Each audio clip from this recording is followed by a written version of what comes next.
Hola, soy Freddy Heredia y este es Acceso Directo, un espacio dedicado a la divulgación del trabajo científico que se desarrolla en Yucatán. Bienvenido sea usted. Los mosquitos, responsables de más de 725,000 muertes al año, son los seres más mortíferos del planeta. Con su picadura transmiten enfermedades tan devastadoras como el dengue, la malaria o el Zika. En los últimos decenios, el cambio climático y la globalización se han aliado para agravar esta amenaza de estos insectos y han convertido las enfermedades transmitidas por ellos en un problema cada vez más habitual. El Sistema Nacional de Vigilancia de Epidemiología informó en su reporte el pasado abril del presente año que en Yucatán se presentaron 3 casos de chikungunya. Para ello platicaremos con el biólogo Julián García Rejón, catedrático e investigador del Centro de Investigaciones Regionales, doctor Hideo Noguchi, que pertenece a la UADY. Biólogo, gracias. Gracias a ti, Freddy, por invitarme. Pues la alteración del hábitat, la urbanización, afectan de distinto modo a las especies, a los mosquitos, a los transmisores de enfermedades. Háblenos un poquito del Aedes aegypti, de los mosquitos que hay en Yucatán. Háblenos porque tenemos que conocerlos para poder combatirlos. Bueno, en el caso de los mosquitos y nuestro estado, cabe mencionar que existe una relación pues, ancestral, ¿no? Estamos en una zona tropical. Estamos en una zona en donde existe lluvias marcadas, una temporada de lluvias que pues aunque se ha movido con eso que tú mencionas, el cambio climático, de la deforestación, etcétera, siempre, cada año existen las lluvias, ¿no? Y junto con el agua, pues también existen lugares donde no se puede almacenar y esa agua almacenada es un lugar ideal para que los mosquitos se reproduzcan. Entonces, en el caso de Aedes aegypti, es un mosquito que es domiciliado, vive principalmente en los domicilios o en las zonas urbanas y pues utiliza cualquier lugar, cualquier utensilio, llámese natural o artificial, como criadero, ¿sí? Para su reproducción. Entonces es un mosquito que prefiere alimentarse del ser humano y por lo tanto siempre lo tenemos asociado a nosotros. Biólogo, eso de que usted dice que prefiere alimentarse del ser humano, quiere decir que no está exento de que pueda picar animales. Efectivamente. Eso cuando nos vuelve a picar nos afecta. No necesariamente. O sea, dependiendo de la situación, en el caso si no es tampoco el vector principal de la Dirofilaria mitis, que es la Dirofilaria del corazón del perro, pero si en dado caso accidentalmente se llegara a infectar y lo pudiera transmitir, pues tal vez lo pudiera transmitir al ser humano. Pero como no es el vector principal, no hay una transmisión de este patógeno en humanos, realmente, ¿no? Entonces, y prefiere alimentarse de la sangre del humano porque... ¿De cualquier humano o tiene algo en específico? De que el olor, la piel... Ok, bueno, realmente prefiere alimentarse del humano porque la sangre del humano tiene principales características, ¿sí? Como son mayor riqueza en la cuestión de sus elementos y por lo tanto es un mejor alimento que la sangre de otros vertebrados. Y esto le ayuda a poner más huevecillos. Con la pregunta que tú decías de que si tiene predilección por algún humano en especial, sí, realmente nosotros respiramos oxígeno, exhalamos CO2. Una persona que exhala más CO2 es más llamativo, es más atractivo para un mosquito, ¿sí? Una persona que suda, ¿sí? que produce mucho sudor es más llamativa que otra persona que no lo es. Entonces el mosquito va buscando ciertas olores, la temperatura, la humedad en el medio, vuelan en contra del viento, siguiendo al viento junto con los olores o las cosas que nosotros estamos produciendo. Y así es la manera como localiza a sus presas. ¿Qué prefiere, gorditos, blanquitos? ¿Cómo está? Bueno, hay que ver desde el punto de vista de proporciones, ¿no? Una persona que es delgada, pues respira menos oxígeno, por lo tanto expelen menos CO2. Una persona de complexión más robusta, como un servidor, como nosotros, ¿sí? Como buen yucateco, entonces, pues respiramos más, utilizamos más oxígeno y exhalamos más CO2. Y si aparte, pues sudas más, eres una persona, por ejemplo, hipertensa, generalmente los hipertensos sudamos un poquito más, y si estamos más gorditos, entonces obviamente somos más atractivos. Con respecto al color de la piel, aunque en las personas de tez más blanca la picadura es más visible, se han visto con estudios de que las personas de piel más morena son más atractivos. Para el mosquito. Para el mosquito. Háblenos de los mosquitos. Hay machos, hembras. ¿Cuál es su ciclo de vida? Ok, bueno, el ciclo de vida de un mosquito pues es un artrópodo con una metamorfosis completa, o sea, indica de que pasa por huevo, larva, pupa y el mosquito adulto, ¿sí? En el caso de los adultos, las hembras son las únicas que se alimentan de sangre. ¿Solo las hembras se alimentan de sangre? Solamente las hembras son hematófagas. Tanto macho como hembra se alimentan de las sustancias dulces que tienen las plantas, ¿sí? O sea, los néctares. Entonces necesitan esas sustancias dulces que le produce el carbohidrato, que les sirve para poder volar y buscar a su presa, o bien, en el caso de los machos, para buscar a las hembras con las que van a copular. ¿Cuántos huevecillos ponen las hembras? Bueno, en el caso dependiendo, como te mencioné, de la calidad y de la cantidad de sangre, pueden poner entre 50 y 200 huevos, ¿sí? ¿Diario? ¿O una evolución? No. Generalmente se alimentan cada 4 días, ¿sí? Entonces, cada 4 días pueden poner esa cantidad de huevecillos.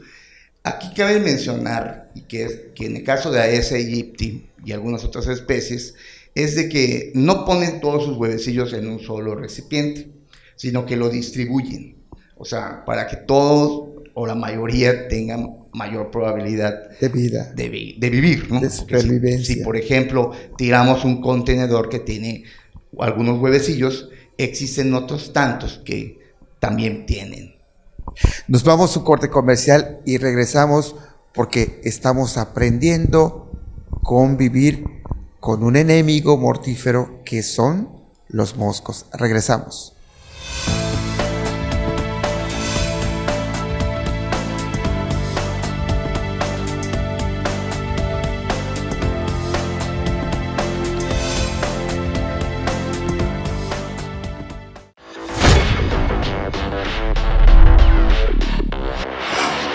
En Rojas Sarlat Producciones nos hemos renovado. Este año continuamos innovando con nuestro equipo tecnológico, pero también con el equipo humano.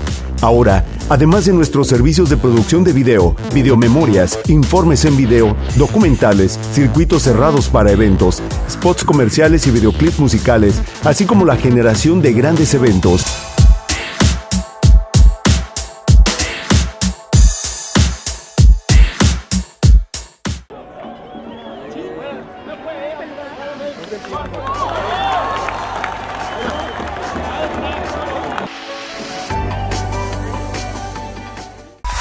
Los periodistas Emilio Moller y Armando Escalante, con su análisis profundo y lectura entre líneas, nos transportan a ese espacio político y de debate que solo aquí puedes ver. Primera Plana por Teleplay. Viejos amigos en una nueva señal.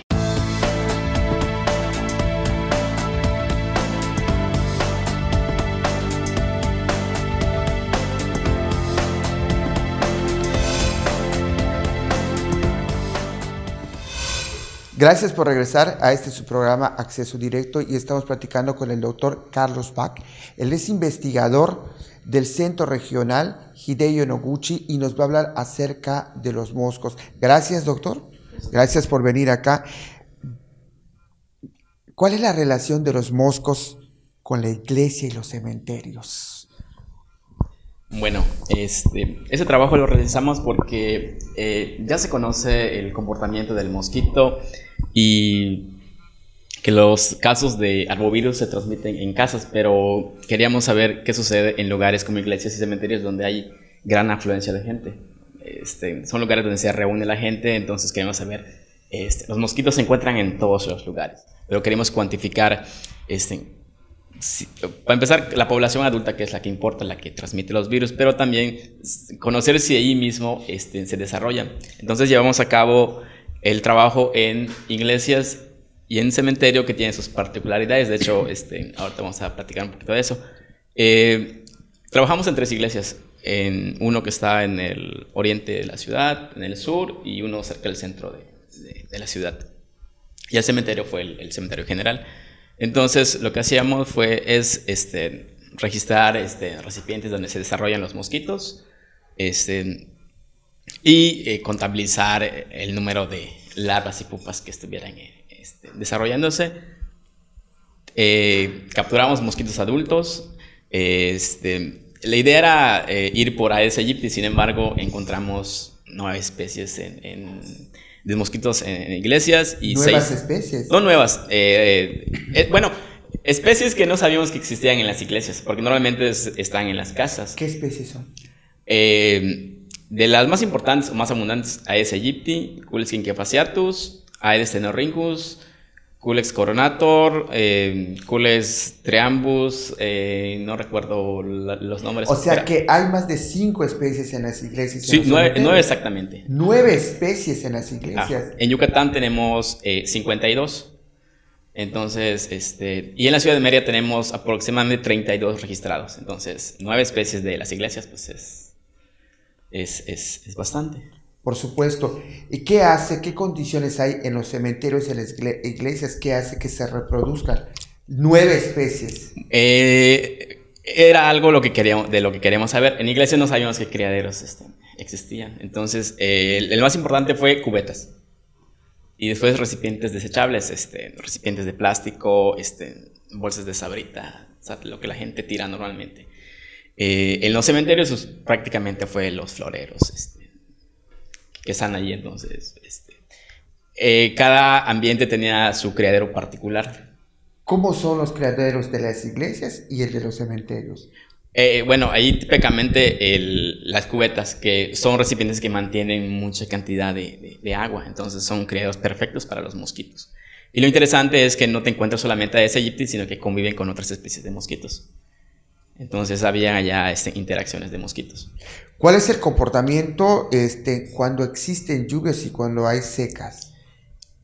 Encontramos resultados parecidos que en casos, o sea, en temporada de lluvias es donde hubo más abundancia de criaderos y también de etapas inmaduras y adultos. La temporada de lluvia es sinónimo de que gran cantidad de mosquitos.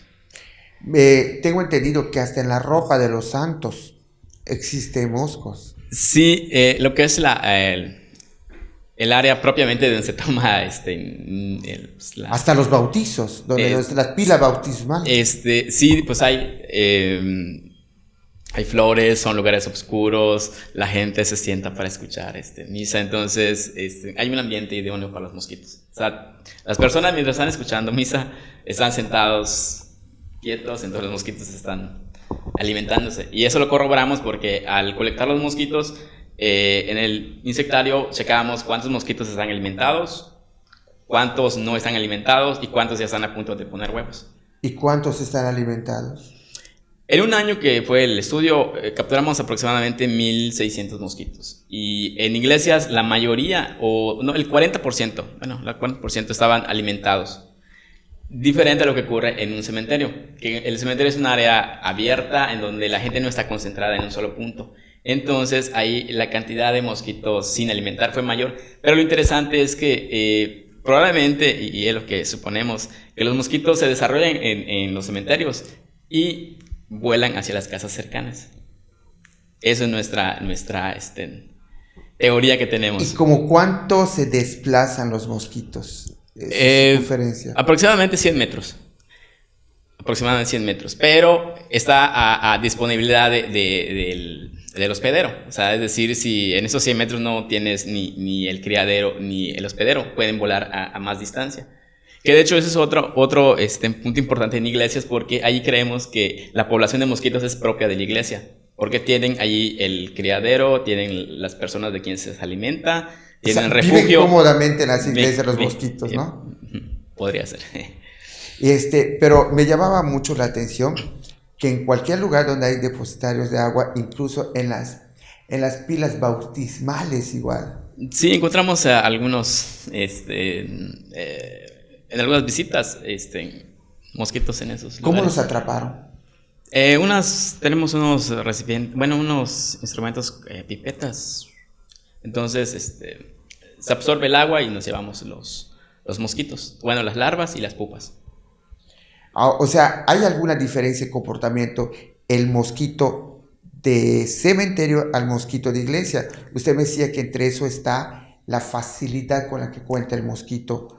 Sí, el ambiente marca, digamos, que el comportamiento del mosquito en esos dos ambientes. Las iglesias, pues, es un lugar donde se reúne mucha gente, se concentra en un espacio. En el cementerio es más abierto. Entonces, ahí el mosquito tenía un comportamiento más de utilizar el florero como sitio de desarrollo y volar para buscar alimento.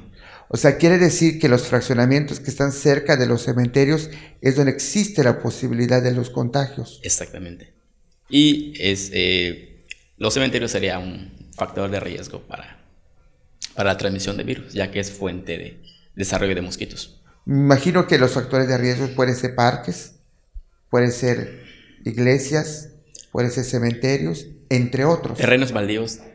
Hicimos un trabajo con terrenos baldíos y ahí solamente cuantificamos criaderos y qué cantidad de larvas y pupas de mosquitos se desarrollan, y también fue un lugar donde hay muchos criaderos, por lo tanto se desarrolla muchos mosquitos. ¿Y dónde se desarrollan más los mosquitos? ¿En iglesias, cementerios o en terrenos baldíos? Cada ambiente tenía su particularidad y los resultados que obtuvimos fue en función de nuestro objetivo. En terrenos baldíos lo comparamos en ese momento con casas y fue superior en terrenos baldíos. Pero ahí no cuantificamos la población adulta, solamente la etapa inmadura. Ahora en las iglesias y cementerios pues, es más completo y ahí pudimos obtener resultados más satisfactorios para nuestro objetivo del trabajo. Y estos datos que usted nos está dando es parte de su trabajo doctoral. Así es. Pues doctor Carlos, gracias por compartir sus conocimientos. Gracias.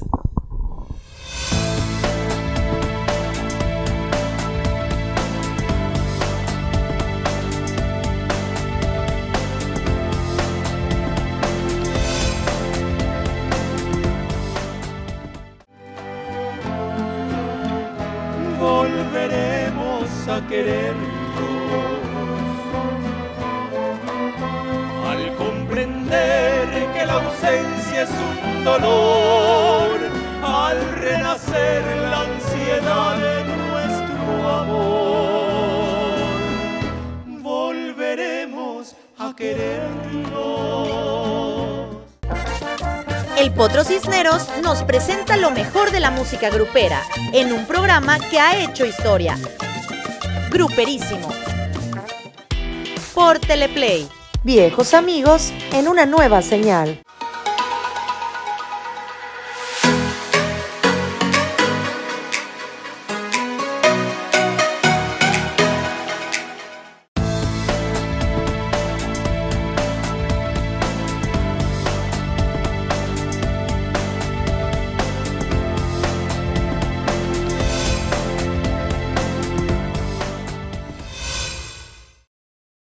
Gracias por acompañarnos en su programa Acceso Directo. Es un espacio para dar a conocer el trabajo científico que se realiza aquí en Yucatán. Estamos platicando con el biólogo Julián García Rejón, quien es catedrático e investigador del Centro Regional Hideo Noguchi. Doctor, ¿qué pasa con las personas que han llegado a vivir a Yucatán y nunca les ha dado dengue? Bueno, esa es una muy buena pregunta. Aquí, como yo te mencioné anteriormente, es una zona tropical y desde más o menos finales de los 70s, 80, 79 aproximadamente, se detecta el dengue en Yucatán, ¿sí? Entonces, hemos tenido año tras año episodios de casos de dengue. En el caso de dengue, pues existen 4 serotipos. Entonces, se ha visto que la siguiente vez que te da el dengue, algún serotipo, generalmente es más severo en cuanto a los síntomas. Las personas que nunca han tenido dengue, pues están más expuestas. ¿Por qué? Porque pues nunca les ha dado. Y existen aquí, en nuestro estado, pues al menos 2 serotipos que están circulando constantemente. Entonces, estas personas deben de tener más cuidado al exponerse a la picadura de los mosquitos, porque es más probable que a ellos se les presente la sintomatología. ¿Y qué ha pasado con las personas como usted, como yo, que nos ha dado alguna vez dengue? Si nos vuelve a dar, ¿qué pasa? Bueno, eso también es otra buena pregunta. Como te mencioné, se ha visto una asociación de que cuando te ha dado alguna vez dengue con algún serotipo, la siguiente vez la sintomatología es más severa. ¿Cómo? O sea, sí, generalmente en el caso de dengue, la sintomatología severa se presenta con cuadros hemorrágicos, ¿sí?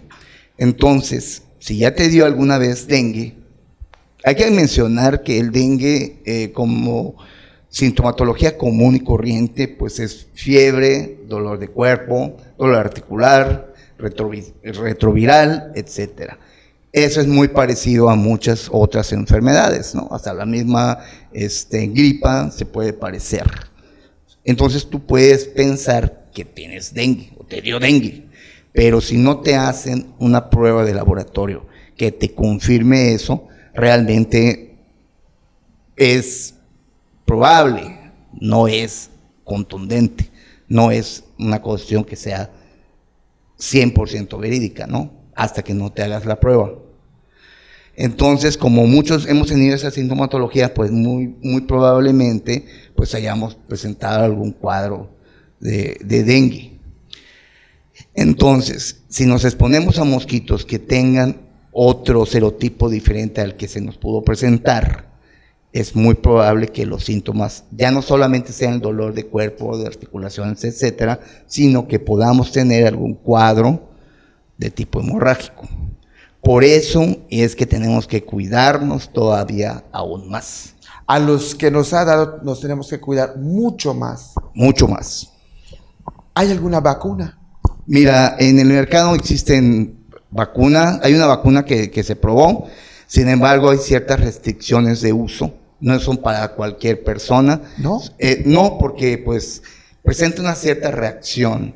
Entonces hay un cierto controversia con que si se debe de aplicar o no. Protege solamente a un 60% de la población y generalmente protege a los niños menores de 9 años.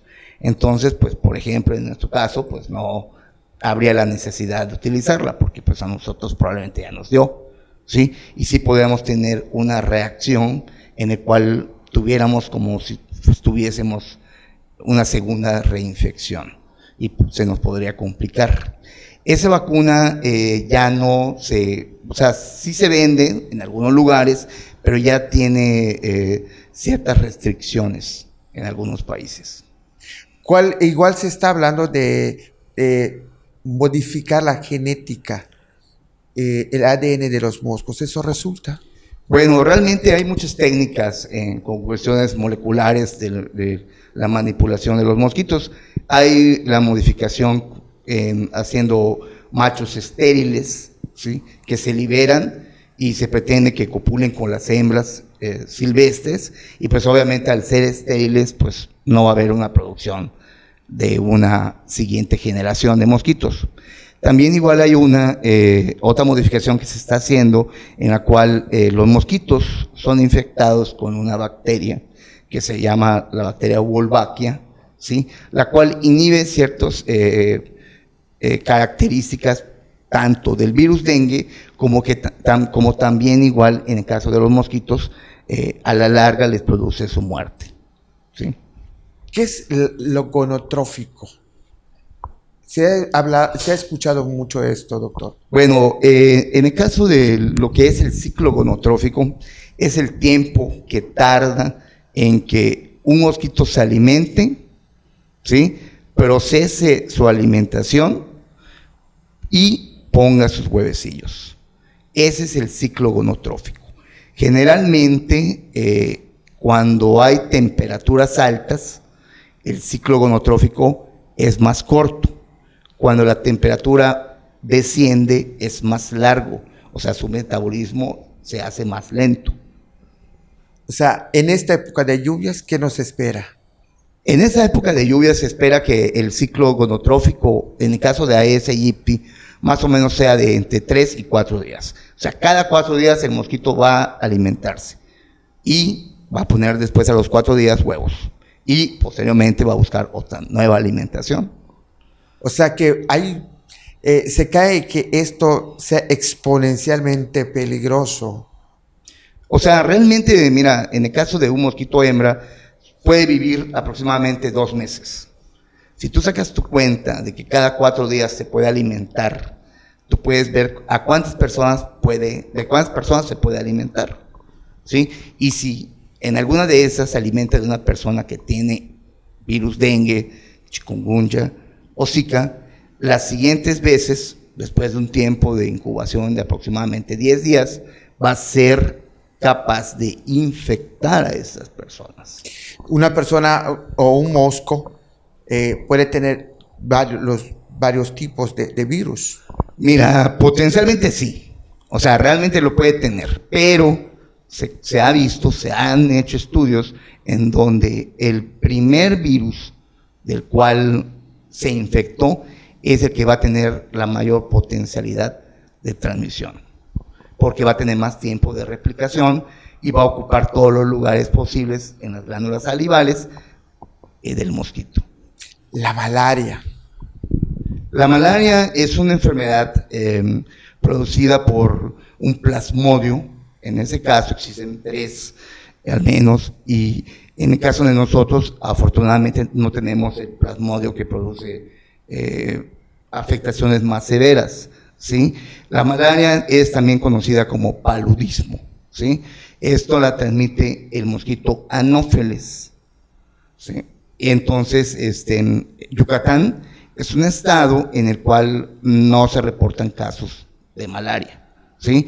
Y si se reportan casos, son casos de personas que fueron a algún sitio en donde hay transmisión, ¿sí? Nuestros vecinos del estado de Quintana Roo y del estado de Campeche, hay zonas palúdicas en donde hay la transmisión.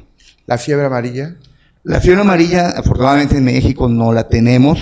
Hay casos todavía reportándose en Brasil, ¿sí? En África es un problema constante. Es un virus que se transmite normalmente entre mosquitos, hemagogus y monos. Sin embargo, cuando las personas acuden a la selva, ¿sí? Hay mosquitos allí que puedan tener ese virus y se lo pueden transmitir a los humanos. Los humanos somos parientes de los primates y todos parientes de los monos. Hay muchos más que parecen más monos que humanos, ¿verdad? Pero bueno, esa es otra historia. Entonces el detalle es que se pueden enfermar y estas personas, si llegan a regresar a su ciudad y hay mosquitos Aedes aegypti, el mosquito Aedes aegypti es el vector citadino de la fiebre amarilla, y entonces se hace una transmisión dentro de la ciudad y ya no solamente selvática.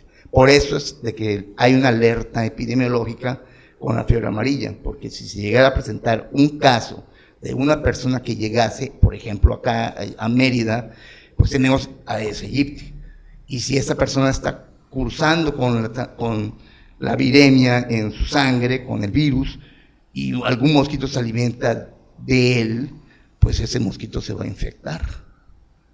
Entonces, por eso tenemos que tener cuidado. Y generalmente, en el caso de la fiebre amarilla, se llama fiebre amarilla porque te da fiebre, pero quedas amarillo.